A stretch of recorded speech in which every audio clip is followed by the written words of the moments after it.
Hi, thank you so much for having us. Today, Maddie, Colleen, and myself, Dagny, are going to talk about what we learned when we traveled to South Africa to kind of discover what the situation of those suffering from mental and physical disabilities is. So kind of like the main point of our project was to investigate the perception of disabilities and the needs of individuals with disabilities in rural South Africa. So kind of just briefly who we are, why we were interested in kind of such a specific topic.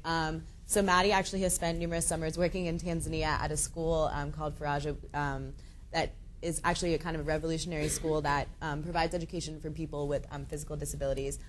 Colleen actually worked in Ecuador with people or children suffering from cerebral palsy, so she's had a lot of hands-on experience as well. And I've actually worked at the Kluge Children's Rehabilitation Center here in Charlottesville. So where we went, it was a very, very, very small town called Acorn Hook. It kind of straddles the Mpumalanga and Limpopo provinces in South Africa. It's a very rural, extremely impoverished area. They actually have an unemployment rate of about 60%. So as you can imagine, the situations of those who are disabled was also extremely dire, as well as just the normal general population as well. So the goals of our project, it's such a loaded topic, we didn't really know how to start. So kind of our first thing we wanted to do was observe. We wanted to observe what the traditional perceptions and beliefs of those who suffer from disabilities. We wanted to observe how the kids were treated because they're physically or mentally disabled. We wanted to see how the caretakers treated those children with disabilities. And finally kind of see what services the South African government and the local community provided for those who do have disabilities, kind of what they already had in place before we got there. So preparation, it was really hard to kind of prepare. Luckily, we had a really, really great team of kind of community sponsors, community members, and at UVA as well, Bob Swap, who fortunately has great connections in South Africa, kind of got us help us spearhead this project. He put us in touch with Jan Vermeulen, pictured here, who has worked with a bunch of students before. He's based in South Africa, about an hour from where we were, and he's had a lot of experiences working in development, so he offered kind of a good objective opinion as we kind of were fumbling our way through the project. This is Mrs. Inama here on the right. She's actually a very successful local businesswoman who ran the creche or the center where we ended up conducting our project, and she was great because she had connections all over the local community, and it was able to get us in touch. She had good connections for us to get in touch with people to talk to. And finally, James Ngundi, who's here today, he was our graduate advisor, and he was really good. He's done development work in Africa before and was good at kind of making sure we had realistic expectations going into the project and kind of prepared us culturally to be young, white, female students from America coming into kind of this impoverished area and trying to assess a very taboo topic. So just briefly, our work plan. Like we said, we didn't really know what we were getting ourselves into. So the most important thing was our field observation. We wanted to interview local community members who had experience with disability and those also who didn't, and what they thought of kind of the unknown disabled population. We also wanted to talk to the parents and the caretakers who worked at the center, which was really important. Because of IRB and we didn't, also the language barrier, we didn't interview the children themselves. We mostly just observed how they were treated, how they interacted, what it was like, what the struggle was like for them day to day. And we also wanted to do outreach. As much as we wanted to observe, we also wanted to be proactive. We were actually on the radio show. We got to talk about our project on the radio, which was really cool. We went and visited local primary schools, and we went to the local hospital. So we really got to kind of see all sorts of different types of the community, which was great. Okay, so despite all of our planning over the course of several months, we really didn't know what was going to happen when we got there, and we had this grandiose idea of our research and how it would look and stuff, but there's no way you could be 100% prepared. So we visited a mosque almost immediately after we arrived in South Africa on the first day to kind of see the area where we'd be spending most of our time at the center.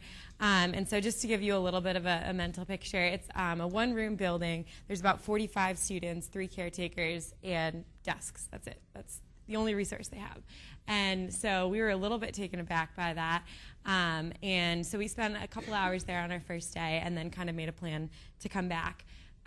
And so one of the things that happened while we were there was we kind of went in with this idea that we were going to be these pseudo-scientific field researchers, and we were just going to sit in a corner and observe. And that was not realistic because we were going to be spending 6 weeks here, and we had to expect that they would want something from us as well. So our role quickly evolved from just being researchers to being teachers as well, which is what they requested of us at the center. So a little more on the research part. We conducted a number of interviews over the course of the weeks that we were there. We had 3 large group interviews with the parents of the children at the center who were actually there helping to build another school building. So it was really convenient. They were the construction workers on site. So we really got to build a relationship with them, as well as the 3 caretakers at the center, a couple of social workers, some community members who had no connection with the disabled community, which was something we really wanted to know about as well, and then our partners, a local rehab worker, and of course Jan and Mrs. Anama. And so we did a lot of interviews, got a lot of audio, and we also did these kind of community visits that Dagny was talking about. So we went to a local hospital and rehab center that was just 2 miles away from where we were working. We went to the Department of Education up in the Capitol, tried to get a meeting there unsuccessfully. Visited a number of local schools that had a contingency of students with disabilities that were kind of mainstreamed. Went to the social services offices, talked to a couple different social workers, went to some faith centers and churches, and then, as we mentioned, the local radio station. So we were really kind of sowing our roots all over the community. And then the secondary portion that I was speaking about was becoming teachers. So as soon as they requested this of us, we got really excited about it, and we would go home every night and make posters and drop our lesson plans. And one of the really significant things about being there was that we did not speak the language that these children spoke, and we were differently abled than they were, and yet you hardly noticed that. So after 2 days of being in this center, we didn't even realize that we didn't speak the same language that they did at all. We found other ways to communicate, and so these were the kind of just some examples of the things that we taught them in English, and we really focused on active learning, so singing and signing and using your body, and how can we connect to them on a human basis rather than just standing in front of the classroom and writing things on a board. So this is a shot from our last day there. We had kind of a closing ceremonies at the center, and the kids are off stage showing their parents one of the songs that we had taught them, which it was really neat to see them take ownership of that and be really prideful of it. And so this is just kind of a rudimentary chart of our evolution while we were there. So as I mentioned, we went in thinking we were going to be these scientific field researchers and quickly evolved into English teachers, and then recognized that the whole process there, we were students, we were actively engaged in learning, and finally we left with that sense of partnership with the community, which is what we were really looking for. Okay, so we've talked about kind of the pre-work, what we did before, what we actually did on the ground. But I think something really important that we learned when we came back to the U.S. was kind of just reflecting on the whole experience. What is community engagement and service learning within the context of our project? And so we came up with 5 different lessons, kind of just generally about what are lessons that we can take for future development work. So from this slide, the first lesson was that preparation is so important. We talked about our pre-work, we talked about that, but not everything can be planned for. And so this was something that we really learned about adaptability and about when you're on the ground, you don't necessarily know what you're expecting, but you roll with it. So you saw, we had these unexpected roles and opportunities, but that presented themselves that were not necessarily foreseen. But we really adapted to the relevant needs of the community and used the resources on the ground. So that was one of our first lessons. Second lesson was transparency with all stakeholders is so important. So communication is key, and this is a picture of Colleen and our community partner, Mrs. Anama. And so right when we got there, we had a meeting about expectations with our community partner, what she expected of us, and then also kind of what we were expecting throughout the whole process. And I'd say we'd had day-to-day checkups on exactly what we were doing, what was going on. So also just being aware of the power dynamic. So every relationship is conditioned on this perceived power dynamic. So learning how to work within that, but also being as respectful as we could because we are visitors in this community. The third was understanding our limitations and capabilities. So we really grappled with this idea of what does success mean? What is success for us? How are we defining it?